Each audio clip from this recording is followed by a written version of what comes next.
लेकिन इसी में डिप्टी सीएम जो टीएस सिंहदेव है वो ये भी कह रहे थे जब चुनाव हारे तो अगर मुझे मुख्यमंत्री बनाया जाता तो ये स्थिति नहीं रहती। मेरे ख्याल से 15-20-16 सीट से ऊपर नहीं आ पाया होता और इनको कहीं ना कहीं राज्यपाल बना के भेज देना चाहिए भाजपा को, क्योंकि अगर छत्तीसगढ़ में सरकार बनाने की भूमिका निभाई है भाजपा के लिए तो आदरणीय टीएस सिंहदेव ने किया है। देखिए, सबसे पहले तो संगठन का काम बिल्कुल जीरो हो गया था। छत्तीसगढ़ विधानसभा चुनाव में बीजेपी को मिली जीत के बाद अब प्रदेश के सियासी गलियारों में खलबली मच गई है। जहां कांग्रेस को मिली हार के बाद ईवीएम पर सवाल खड़े कर दिए हैं, तो कांग्रेस के नेता अपनी ही पार्टी के प्रभारी के खिलाफ बगावत में उतर आए हैं। इसी बीच कांग्रेस के पूर्व विधायक बृहस्पत सिंह का बड़ा बयान सामने आया है। बृहस्पत सिंह ने पीसीसी प्रभारी कुमारी शैलजा को हटाने की मांग की है। उन्होंने कहा कि पीसीसी प्रभारी कुमारी शैलजा को जल्द हटाया जाए। कुमारी शैलजा प्रभावशील नेताओं के हाथों से बिक गई हैं। तो चलिए देखते हैं बृहस्पत सिंह का पूरा बयान। बृहस्पत जी, आपकी टिकट काट दी गई थी। इसी तरीके से सरगुजा संभाग में भी लगभग 5 से 6 टिकट काटी गई। सरगुजा में आप पूरी तरीके से सफाया हो गई कांग्रेस, आखिर क्यों? देखिए, क्या है कि अगर ये 22 में से 22 को हम टिकट दे देते, बस 71 में से 71 को भी देते तो 10-15 एमएलए हारते, तब भी जाके 55-60 सीट कांग्रेस जीतती और सरकार बनती और निगेटिव माहौल नहीं पैदा होता।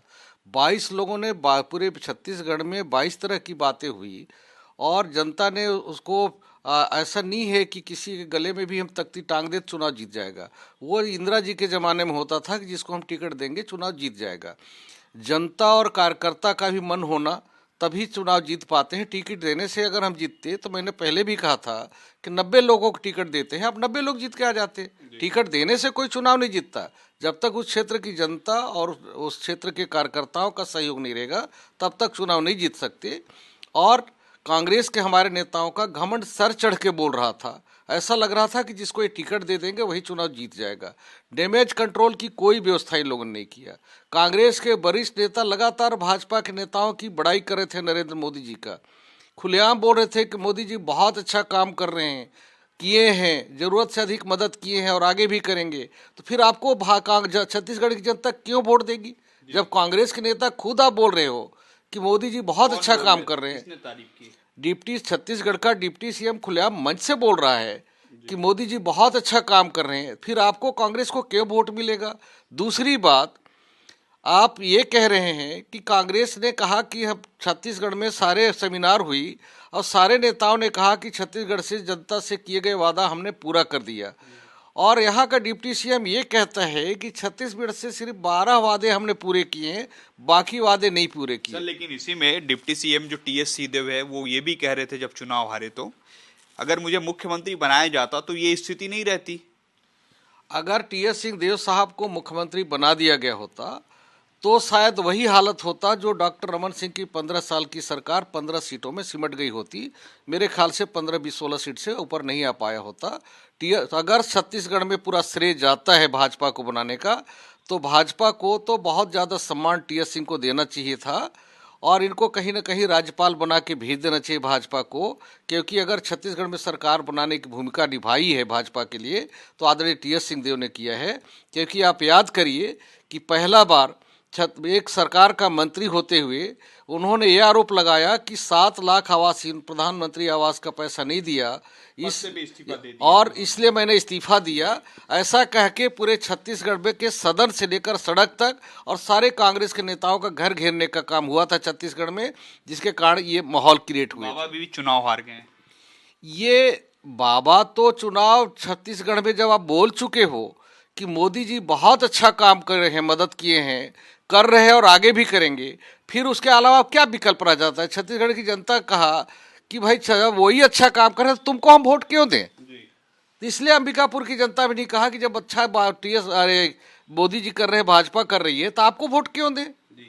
लास्ट सवाल, 14 की 14 सीटें जीत सकी कांग्रेस, इसके लिए आपका अगर पार्टी कोई सलाह मांगता है, सुझाव मांगता है, तब क्या कहेंगे आप? देखिए, सबसे पहले तो संगठन का काम बिल्कुल जीरो हो गया था।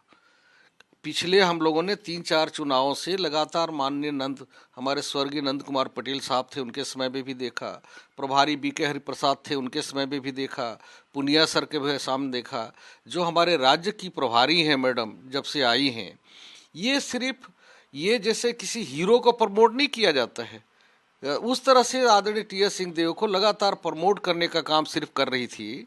डिप्टी सीएम बना दो, फिर सीईसी में मेंबर उनको बना दो ताकि वो, और अंबिकापुर संभाग के दौरे में जब गई तो टी.एस. बाबा साहब डिप्टी सीएम होके गाड़ी चला रहे थे और वो हीरोइन की तरह फिल्मी रूप में फोटो शूट कर रही थी। और इस तरह से लगा सरगुजा के लोगों की सामंत शाहों के हाथ में ये सौंपने आई है। मतलब आपका सीधा सीधा कहना है कि प्रभारी भी ध्यान नहीं दे पाई। अगर राहुल जी को आग्रह करूंगा आपके माध्यम से कि तत्काल यहाँ के प्रभारी को हटा दें। पहले के प्रभारियों ने बहुत ईमानदारी से काम किया, इसके कारण हुआ। इन्होंने कोई डैमेज कंट्रोल नहीं किया, कभी जानने की कोशिश नहीं की। बड़े प्रभावशाली नेताओं के हाथ पे बिक चुकी थी यहाँ की प्रभारी, इसलिए ये छत्तीसगढ़ का नौबत आई है। आपको बता दें कि विधानसभा चुनाव में जहां बीजेपी को 54 सीट पर जीत मिली है, तो वहीं कांग्रेस 35 सीटों पर ही सिमट गई है। कांग्रेस के लगभग 9 मंत्रियों को इस चुनाव में करारी हार मिली है।